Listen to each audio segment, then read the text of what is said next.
Ciao, mi chiamo Giacomo Bevilacqua e sono un fumettista. Tra i miei lavori più noti ci sono Appanda Piace, il mio alter ego a vignette, e Il suono del mondo a memoria, indicata da Forbes tra le prime 10 graphic novel del 2017. Oppure la miniserie Attica, 750 pagine scritte e disegnate in 2 anni e mezzo. E Troppo facile amarti in vacanza, realizzato interamente durante il lockdown del 2020.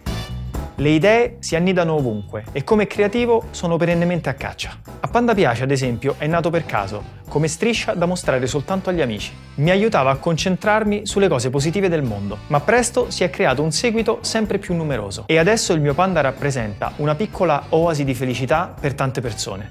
Il mio dialogo con i lettori e le lettrici è diretto, personale, quasi intimo. L'intento è fare in modo che provino le stesse emozioni che provo io quando racconto le mie storie. I programmi di disegno digitale facilitano il lavoro, ma non lo fanno al posto tuo. Dietro deve esserci una persona consapevole che traccia le linee e trasmette emozioni. In questo corso Domestica prenderemo confidenza con Clip Studio Paint, uno dei programmi più avanzati per realizzare fumetti. Per il progetto finale creeremo una pagina di fumetto con un personaggio e una storia inventati da te. In bianco e nero? In scala di grigi? O a colori? Ti mostrerò come fare tutto questo.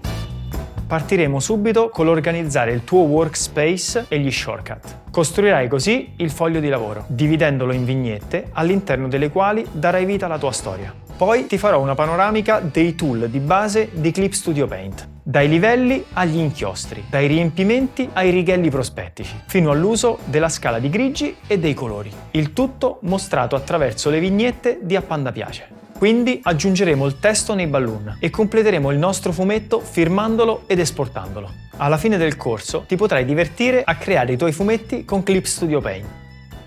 A Panda piace disegnare fumetti e a te trova la tua storia ed esprimila a vignette.